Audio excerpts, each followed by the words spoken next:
बोलिए सत्यवान सावित्री की जय। हर विवाहित स्त्री को वट सावित्री व्रत करना बहुत ही शुभ माना गया है, पवित्र व्रत माना गया है। यह व्रत पति की लंबी आयु, सुख, समृद्धि और अखंड सौभाग्य के लिए रखा जाता है। इस दिन माता सावित्री और वट वृक्ष की पूजा की जाती है। अब मैं आपको वट सावित्री व्रत कथा बताऊंगी। बहुत ही सुंदर वट सावित्री व्रत की कथा। प्राचीन समय में मद्र देश में अश्वपति नाम के एक प्रतापी राजा राज्य करते थे। उनके पास धन, वैभव और सुख सुविधाओं की कोई कमी नहीं थी, लेकिन उन्हें संतान का सुख प्राप्त नहीं था। राजा और रानी ने वर्षों तक माँ सावित्री की कठोर उपासना की। उनकी भक्ति से प्रसन्न होकर देवी ने वरदान दिया कि उनके घर एक सुंदर और तेजस्वी कन्या जन्म लेगी। कुछ समय बाद राजा के घर कन्या का जन्म हुआ। उसका नाम देवी के नाम पर सावित्री रखा गया। सावित्री अत्यंत सुंदर, बुद्धिमान, पतिव्रता और गुणवान स्त्री थी। जब वह विवाह योग्य हुई तो राजा ने उससे कहा कि वह स्वयं अपने लिए योग्य वर चुन ले। सावित्री वन वन घूमती हुई एक दिन वन में पहुंची। वहां उसने एक तेजस्वी युवक को देखा जिसका नाम सत्यवान था। सत्यवान बहुत धर्मात्मा, वीर और माता पिता की सेवा करने वाला था। उसके पिता धुत्तमसेन एक अंधे और राज्य से निकाले गए राजा थे, जो वन में रहकर जीवन व्यतीत कर रहे थे। सावित्री ने सत्यवान को ही अपना पति मान लिया और लौटकर अपने पिता को सब बताया। उसी समय देवर्षि नारद वहां आए। उन्होंने कहा, सत्यवान सभी गुणों से श्रेष्ठ है, परंतु उसकी आयु बहुत कम है। विवाह के ठीक 1 वर्ष बाद उसकी मृत्यु हो जाएगी।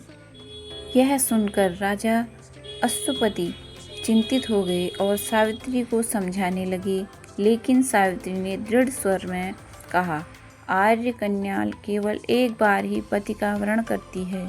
मैंने मन से सत्यवान को अपना पति मान लिया है, इसलिए अब मैं किसी और से विवाह नहीं करूंगी। अंततः सावित्री का विवाह सत्यवान से हो गया। विवाह के बाद वह अपने सास ससुर की सेवा में लग गई और धीरे धीरे वह दिन भी निकट आ गया जिसकी भविष्यवाणी नारद जी ने की थी। सावित्री ने 3 दिन पहले से कठोर व्रत और उपवास शुरू कर दिया। निर्धारित दिन सत्यवान लकड़ी काटने जंगल गए। सावित्री भी उनके साथ चली गई। जंगल में काम करते समय अचानक सत्यवान के सिर में तेज पीड़ा हुई। वह सावित्री की गोद में सिर रखकर लेट गए। तभी यमराज उनके प्राण लेने वहां आए। यमराज सत्यवान के प्राण लेकर दक्षिण दिशा की ओर चल पड़े। सावित्री भी उनके पीछे पीछे चलने लगी। यमराज ने उसे लौट जाने को कहा, लेकिन सावित्री बोली, जहाँ तक मेरे पति जाएंगे वहाँ तक जाना मेरा धर्म है। सावित्री की पतिव्रता, भक्ति और बुद्धिमानी से यमराज अत्यंत प्रसन्न हुए। उन्होंने उससे वर मांगने को कहा। सावित्री ने पहले अपने अंधे सास ससुर की आंखों की रोशनी और उनका खोया हुआ राज्य मांगा। यमराज ने तथास्तु कह दिया। फिर सावित्री ने अपने पति के लिए 100 पुत्रों का वर मांगा। यमराज ने वह वर भी दे दिया। कुछ दूर चलने के बाद यमराज ने फिर कहा कि अब लौट जाओ। तब सावित्री ने कहा, मुझे भी 100 पुत्रों की माता बनने का वर दीजिए। यमराज ने प्रसन्न होकर यह वर भी दे दिया। तब सावित्री ने विनम्रता से कहा, प्रभु, पति के बिना मैं 100 पुत्रों की माता कैसे बन सकती हूँ। यमराज उसकी बुद्धिमानी और पतिव्रता धर्म से अत्यंत प्रभावित हुए।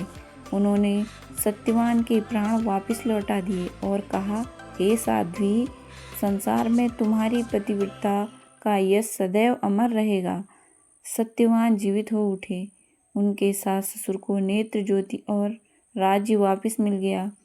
तभी से सुहागिन स्त्रियां अपने पति के लंबी आयु और सुख समृद्धि के लिए वट सावित्री व्रत करती हैं तथा बरगद के वृक्ष की पूजा करती हैं। वट सावित्री व्रत की सामग्री: वट वृक्ष, जल से भरा लोटा, रोली, हल्दी कुमकुम, अक्षत, फूल और माला, लाल या पीला धागा, भीगा चना, मिठाई और फल, दीपक और धूप, सावित्री सत्यवान की तस्वीर या मूर्ति, सुहाग सामग्री, चूड़ी, बिंदी, सिंदूर आदि। पूजन विधि: सुबह स्नान और संकल्प लें। सुबह जल्दी उठकर स्नान करें, साफ कपड़े पहनें, फिर व्रत का संकल्प लें। मैं अपने पति की लंबी आयु और सुख समृद्धि के लिए वट सावित्री व्रत कर रही हूँ।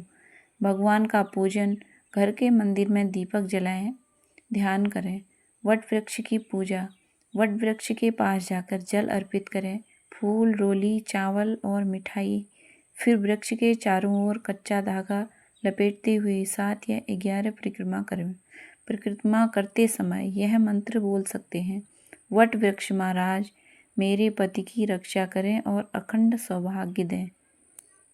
वट वृक्ष को अर्घ्य दें और कथा सुनें। जय माता सावित्री। सभी बहनों का सौभाग्य अखंड हो।